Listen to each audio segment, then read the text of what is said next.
اپنے بارے میں خود لکھتا ہے کہ میں نے انگریز کی خدمات کے اوپر اتنے ناول لکھے، اتنے رسالے لکھے، اتنے پمفلٹ لکھے، جہاد کے خلاف اتنی کتابیں لکھی کہ 2 الماریاں ان کتابوں سے بھر جائیں۔ اپنے بارے میں خود اقرار کرتا ہے، ایک غبی، ایک پاگل، ایک جاہل۔ پرانے زمانے میں جن لوگوں نے نبوت کا دعویٰ کیا وہ انٹلیکچول تھے، وہ ذہین تھے، لیکن ہمارے خطے کی بدقسمتی آئی، ایسا غبی تھا۔ اپنے بارے میں لکھتا ہے کہ میں جب چھوٹا تھا ایک جیب میں مٹی کا ڈیلا ڈال دیا کرتا تھا، ایک جیب میں شکر کا، تو کئی مرتبہ جس ڈیلے سے استنجا کیا کرتا تھا اسی ڈیلے کو منہ میں ڈال لیا کرتا تھا کہ اس نے صحابہ کو، اہل بیت کو، کسی کو نہیں چھوڑا۔ کہاں ہے وہ شیعہ جو قادیانیوں کی ہم نوائی کے اندر آج بڑے آگے بڑھتے چلے جاتے ہیں؟ اس بدبخت نے کہا حسن و حسین جیسے کئی میری چراگاہ میں چرتے پھرتے ہیں، معاذ اللہ، ان جیسے کئی میری جیب میں ہیں۔ کہاں ہے شیعہ جو اہل بیت کی توہین کے اوپر تو تلملا اٹھتے ہیں؟ اس بدبخت نے امی فاطمہ کے بارے میں، حضرت فاطمہ رسول اللہ کے لخت جگر کے بارے میں اتنا رقیق جملہ بولا ہے کہ ہماری زبانیں بیان کرنے سے کپ کپا جائیں۔ کہتا ہے کہ فاطمہ نے معاذ اللہ مجھے اپنے قریب کیا اور معاذ اللہ اپنے سارے کے سارے پردے کو اٹھا لیا اور سب کچھ دکھا دیا۔ اللہ رب العزت نے کلام حمید کی ابتدا ہی میں ختم نبوت کے مسئلے کو بڑے احسن طریقے سے، بڑے خوش اسلوبی سے امت محمدیہ کو سمجھا دیا۔ اللہ تعالیٰ نے سورۃ بقرہ کی ابتدا ہی اس عنوان سے کی ہے کہ متقیوں کی یہ نشانیاں ہیں، اور ان کی ایک نشانی یہ ہے والذین یؤمنون بما انزل الیک وما انزل من قبلک وما انزل من قبلک۔ پورے قرآن پاک میں، پورے احادیث کے مجموعے میں آپ کو کہیں پر اللہ رب العزت کا یا حدیث کا یہ ٹکڑا نظر نہیں آئے گا کہ آپ کے بعد آنے والی وحی کا بھی اقرار کرتے ہوں، آپ کے بعد آنے والی وحی کے اوپر بھی ایمان رکھتے ہوں، بلکہ ہمیشہ کیا آیا والذین یؤمنون بما انزل الیک، وہ ایمان رکھتے ہیں آپ کے اوپر نازل ہونے والی وحی کا۔ کیا مطلب؟ قرآن کے اوپر وما انزل من اور اس سے پہلے آنے والی وحی کا، اور اس کے بعد جو جملہ ہے وہ یاری کو کم کرے، وہ عقیدہ ختم نبوت کو ثابت کر دیتا ہے وَبِالْآخِرَةِ هُمْ يُوقِنُونَ، اور اس کے بعد قیامت تو آ سکتی ہے، وہی نہیں۔ رسول اللہ کے بعد قیامت تو آ سکتی ہے، وہی ایک ذہن میں اشکال پیدا ہو سکتا ہے، اور رسول اللہ صلی اللہ علیہ وسلم نے ختم نبوت کے جتنے بھی اشکال ہیں وہ دور کیے۔ ایک اشکال یہ بھی پیدا ہو سکتا تھا، جو ہونے کا خطرہ تھا رسول اللہ نے اس کو بھی کلیئر کر دیا، وہی قیامت تک نہیں آئے گی، وہی کا ایک حصہ 46واں حصہ نبوت کا باقی رہے گا، یہ بھی وعدے کر گئے۔ اور وہ کیا ہوں گے؟ سچے خواب۔ لیکن کیسے پتا چلے گا خواب سچا ہے کہ جھوٹا ہے؟ یہ کون بتائے گا؟ معبر بتائے گا، عالم دین بتائے گا۔ ہر خواب بھی کیا وہ نبوت کا 46واں حصہ ہے؟ اس کا ادراک اور شعور عالم دین لگا سکتا ہے کہ یہ شیطان کی طرف سے آیا ہے کہ اللہ کی طرف سے آیا ہے۔ گویا وحی کی، نبوت کی جو 46ویں جز کی بھی قسم تھی، جو جز تھا، ابراہیم خادم قصوری صاحب کے بیٹے بھی تشریف لائے ہیں، ان کو بھی خوشامدید کہتے ہیں، بھائی ہیں، ماشاءاللہ ماشاءاللہ، اہلاً و سہلاً، مرحبا۔ ایک جز جو دنیا میں باقی رہ جانا تھا رسول اللہ نے اس کی بھی وضاحت کر دی، تو اگر نبی نے آنا ہوتا اس کی وضاحت نہ ہوتی۔ کتنی عام فہم بات ہے کہ ایک نبوت کا چھوٹا سا جز 46واں حصہ باقی رہنا تھا، رسول اللہ نے اس کی بھی وضاحت کر دی۔ اور اگر آپ قرآن پاک کا اسلوب دیکھیں تو آپ کو یہ بات سمجھ آتی ہے کہ ہر نبی اپنے بعد آنے والے نبیوں کی بشارت دیتا چلا گیا۔ ابراہیم نے دعائیں کی، آدم اور نوح کی ذریت کا ذکر آیا، وَمُبَشِّرًا بِرَسُولٍ يَأْتِي مِن بَعْدِ اسْمُهُ احمد کا ذکر آ گیا۔ عیسیٰ کے بعد بھی نبی آنا تھا تو قرآن پاک میں اس کا ذکر آ گیا۔ لیکن جب رسول اللہ صلی اللہ علیہ وسلم کی باری آئی تو رسول اللہ نے کیا مثال پیش کی؟ ان مثلی ومثل الانبیاء من قبلی کمثل رجل بنا بیتا فاجملہ واحسنہ، میری مثال دیگر انبیاء سے ایسی ہے کہ کوئی ایک آدمی گھر بنائے، محل بنائے، بڑا خوبصورت بنائے، اس کی تزئین و آرائش کرے، پورا بنا دیا، الا موضع لبنا، ایک اینٹ چھوڑ دی۔ اس حدیث کو اگر آپ یاد کر لیں تو ختم نبوت کے دلائل اور دکھ ہوتا ہے۔ آج مسلمانوں کے یہ جوان بیٹے ختم نبوت کے دلائل سے واقف نہیں ہیں۔ کتنی پختہ دلیل ہے سورۃ بقرہ کی شروع میں، اور کتنی پختہ دلیل ہے رسول اللہ نے کیا کہا، اس آدمی نے محل بنایا اور کتنی اینٹیں چھوڑی، ایک چھوڑی تھی کہ دو چھوڑی تھی، دو چھوڑی ہیں کہ تین چھوڑی ہیں، ایک چھوڑی، ایک چھوڑی۔ فجئت انا واتممت تلک اللبنہ، پس میں آ گیا اور نبوت کے محل کی وہ آخری اینٹ کو اپنی جگہ پہ فکس کر دیا گیا، نبوت کا محل مکمل ہو گیا۔ اب جو کوئی بھی نبوت کا اعلان کرے گا وہ یا تو اس میں سے دو اینٹیں نکالے گا، یا ایک نبی کی توہین کرے گا، یا کسی نبی کا مقام اور کسی نبی کے محل کی یہ جو پوری کی پوری تعمیرات ہے ان میں سے کچھ نکال کے ہی نبوت کے اندر فٹ ہو سکتا ہے نا، ویسے نہیں ہو سکتا۔ پھر رسول اللہ صلی اللہ علیہ وسلم نے اس کے وہم کو اس طرح دلوں سے نکالا، اس طرح اوجل کیا کہ آپ کو حضرت علی کا وہ واقعہ بھول گیا۔ رسول اللہ صلی اللہ علیہ وسلم ایک غزوے پہ گئے اور پیچھے سے حضرت علی کو چھوڑ گئے۔ بسم اللہ، نعرے تکبیر،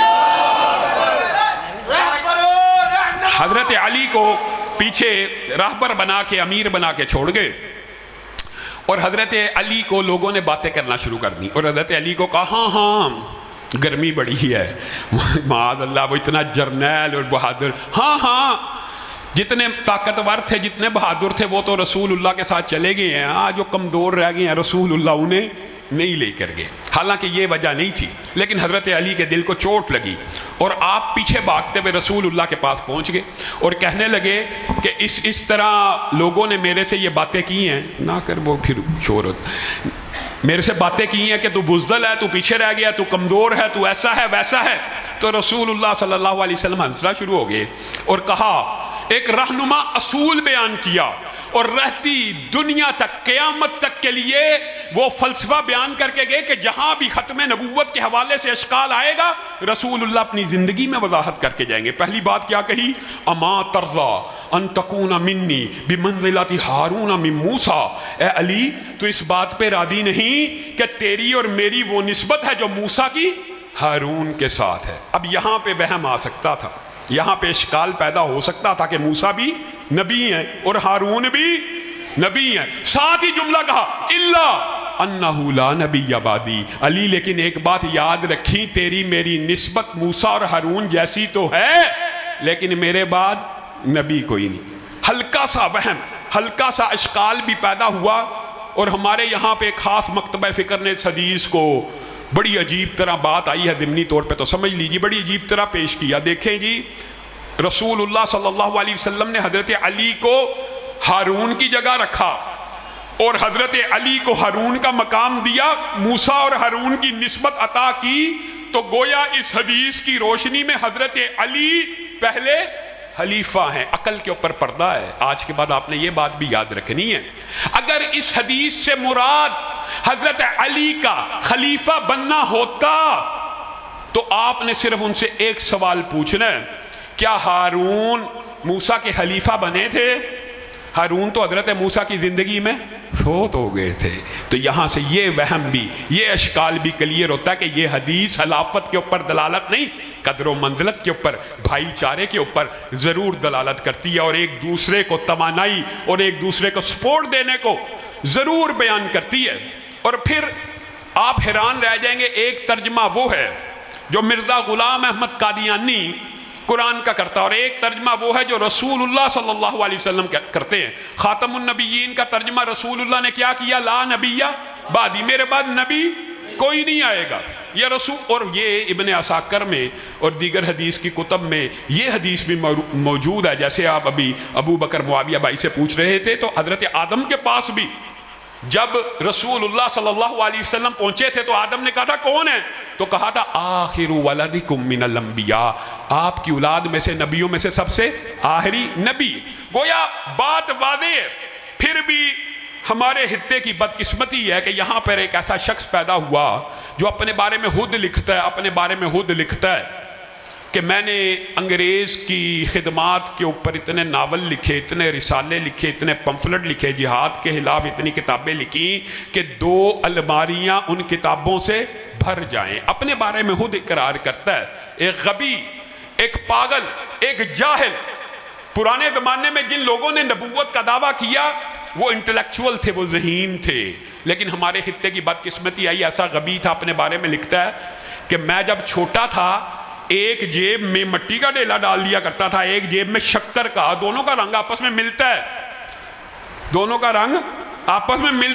تو کئی مرتبہ جس ڈیلے سے استنجا کیا کرتا تھا اسی ڈیلے کو منہ میں ڈال لیا کرتا تھا۔ یہ شخص نبی ہو سکتا ہے۔ اور عجیب و غریب فلسفہ یہ ہے کہ قرآن پاک کی اس آیت کا عجیب ترجمہ کیا، ما کان محمد ابا احد من رجالکم ولکن رسول اللہ و خاتم النبیین۔ خاتم النبیین کا ترجمہ کرتا ہے نبی تراش مہر، ایسی مہر، یعنی رسول اللہ خاتم النبیین ہیں، مانتا ہے، لیکن کہتا ہے اس کا ترجمہ یہ جو مسلمان کرتے ہیں، رسول اللہ نے کیا ترجمہ کیا؟ لا نبی بعدی انا خاتم النبیین، میں آخری نبی ہوں۔ رسول اللہ یہ ترجمہ کرتے ہیں، امت یہ ترجمہ کرتی ہے، اور یہ ترجمہ کرتا ہے نبی تراش مہر، ایسا نبی، ایسی مہر جو نبیوں کو تراشتی ہے، یعنی یہ جس کے اوپر مہر لگا دیں وہ شخص نبی بن جائے گا۔ اب آپ نے اس فتنہ باطل کو اور اس فقہ باطل کو اور اس ترجمہ باطل کا جواب بھی یاد رکھنا ہے، کیونکہ یہ 4 یا 5 باتیں ہیں صرف جو عام مسلمانوں کے دماغ میں یہ ڈال کے مسلمانوں کو گمراہ کرتے ہیں۔ ان میں سے ایک مسئلہ یہ بھی ہے کہ نبی کریم خاتم کا مطلب جو ہے نا مہر بھی ہوتا ہے، اور نبی تراش مہر ہے اس کا مطلب۔ آپ نے ان سے یہ پوچھنا ہے کہ کیا مرزا غلام احمد قادیانی سے پہلے رسول اللہ تک کوئی نبی آیا؟ وہ آپ کو کہیں گے نہیں آیا۔ کیا مرزا غلام احمد قادیانی سے لے کر قیامت تک کوئی نبی آئے گا؟ نہیں، خلافت ہے، ان کے بعد خلافت ہے۔ اب آپ قرآن کی آیت کا ترجمہ خود کر لیجئے۔ عام جو پہلی جماعت کا طالب علم یہاں پہ بیٹھا ہوگا، یہ جو خاتم النبیین کا لفظ قرآن پاک میں آئے، یہ نبی واحد ہے کہ جمع ہے؟ واحد ہے کہ جمع؟ جمع، اور جمع عربی میں کم از کم تثنیہ کے بعد کس سے شروع ہوتی ہے؟ 3 سے۔ عربی میں جو نہیں جانتے ان کو سمجھ آ جانی چاہیے، بڑی عام فہم بات ہے، مشکل نہیں۔ نبی واحد ہے، تثنیہ 2 کے لیے، اور نبیین کا جو لفظ ہے وہ کس کے لیے ہے؟ 3۔ اگر مرزا غلام احمد قادیانی کے ترجمے کو بھی مانا جائے تو کم از کم کتنے نبی آنے چاہیے؟ تو آئے کتنے ہیں؟ کہتا ہے 1۔ تو یہی اس کے جھوٹے ہونے کی، یہی آیت اس کے جھوٹے ہونے کی سب سے بڑی دلیل ہے۔ اور ایسا بدبخت ہے، میں نے پہلے کہا کہ پہلے لوگ انٹلیکچول تھے، جینیس تھے۔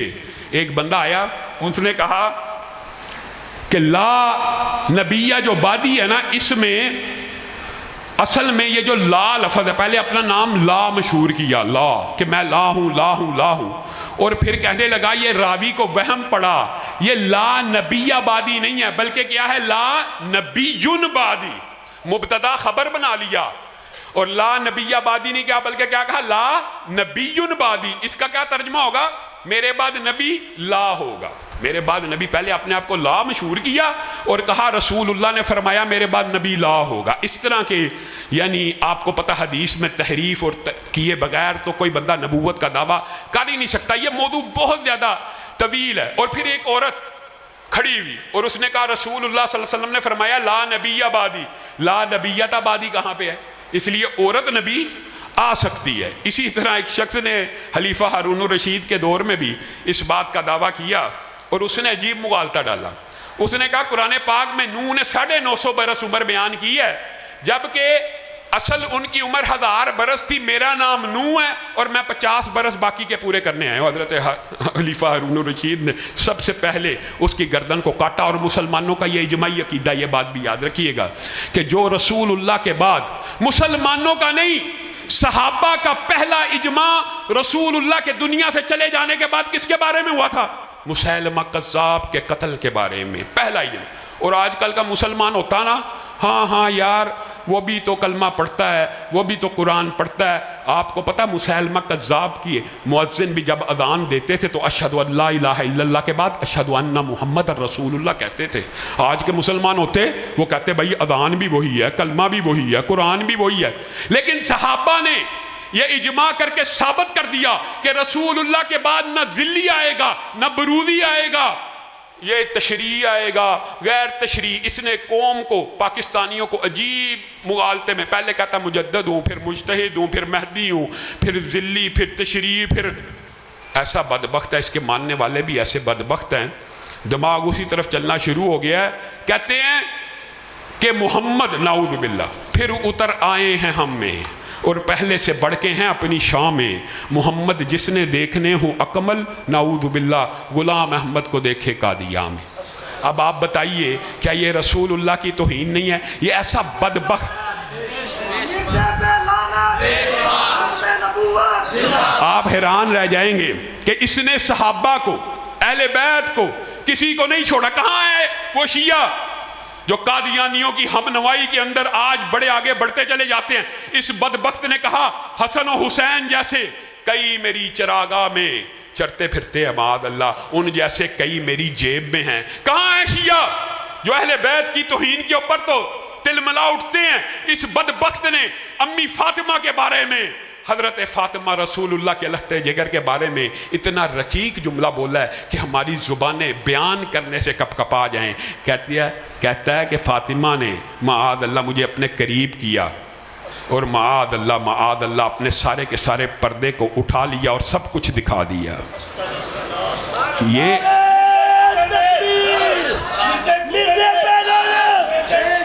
آپ یہ چاہتے ہیں حضرت عیسیٰ کے بارے میں کہتا ہے وہ شرابی تھے، وہ ایسے تھے، وہ ایسے تھے۔ آپ یہ چاہتے ہیں کہ ہم اس بندے کی عزت کریں، اور آپ ہمیں یہ چاہتے ہیں پاکستان کے آئین اور قانون میں ان کو اقلیت مان لیا جائے؟ اللہ کی قسم قادیانی مرتد ہیں، قادیانی اقلیت نہیں ہیں۔ قادیانیوں کو اقلیت صرف ایک صورت میں مانا جائے گا، علماء کا اس بات کے اوپر اتفاق ہے، جب وہ اپنے آپ کو کافر کہیں گے، جب وہ اپنے آپ کو غیر مسلم کہیں گے۔ یہ کتنی عام فہم بات ہے۔ ایک جٹکی مثال، آپ جٹکی مثال سنیں، یار چھوڑ دو ایسے، جٹکی مثال ہے، ایک پیپسی کولا ہے، ایک کوکو کولا ہے۔ کوکو کولا والے کو کوئی اعتراض ہے کہ کوئی مکہ کولا کھولے، کوئی قصور کولا کھولے، کوئی آرسی کولا کھولے؟ کوئی اعتراض ہوگا؟ لیکن جب آپ کوکو کولا ہی کا سٹیکر لگا کر، اس کی جیسا سٹیکر لگا کر، اس کے برانڈ کے مطابق بوتل بیچیں گے، آپ کو بیچنے دے گی؟ پیپسی والا بیچنے دے گا؟ آپ اپنے آپ کو مسلمان کہہ کے مسلمان امت میں شامل کرنے کی کوشش کریں گے تو ہم شامل ہونے نہیں۔ جب آپ اپنے آپ کو کافر مان لیں گے، اس وقت علماء یہ فیصلہ کریں گے آپ اقلیت ہے کہ نہیں۔ اور مسلمانوں کا یہ اجماعی عقیدہ ہے کہ جو بندہ کلمہ پڑھے اور ختم نبوت کا انکار کر دے وہ کیا ہوتا ہے؟ مرتد ہوتا ہے۔ مرتد کلمہ پڑھنے کے بعد انکار کرنے والا مرتد ہوتا ہے، جو کلمہ نہ پڑھے وہ کافر ہوتا ہے۔ کلمہ پڑھ کر ہر قادیانی بچہ جب بالغ ہوتا ہے کلمہ پڑھ کر مرتد ہو جاتا ہے اور ختم نبوت کا انکار کر دیتا ہے۔ ہاں یہ بات اب لوگوں کو سمجھ آتی ہے۔ ہاں جی آپ سکھوں کے اوپر اتنی سختی نہیں کرتے، آپ ہندوؤں کے اوپر اتنی سختی نہیں کرتے۔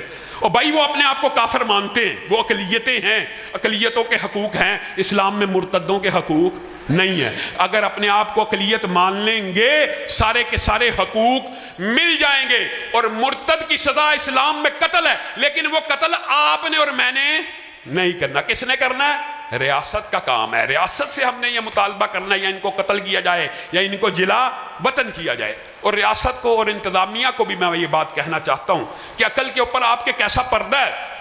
کیا قادیانی، آپ بھی بتائیے گا ایمانداری سے، پاکستان کے ساتھ مخلص ہو سکتا ہے؟ پاکستان کے آئین کے ساتھ مخلص ہو سکتا ہے؟ وجہ کیا ہے؟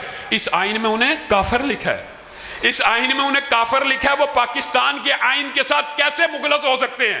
اور اسی طرح میں انتظامیہ سے یہ پوچھتا ہوں کہ کیا شیعہ پاکستان کے ساتھ مخلص ہو سکتا ہے؟ رافضی ہو، اس شیعہ کی بات نہیں جو صحابہ کو برا بلا نہیں کہتا، وہ رافضی جو صحابہ کے بارے میں تبرہ کرتا ہے اور صحابہ کی توہین کرتا ہے، وہ پاکستان کے آئین اور قانون کے ساتھ مخلص ہو سکتا ہے؟ کبھی نہیں ہو سکتا۔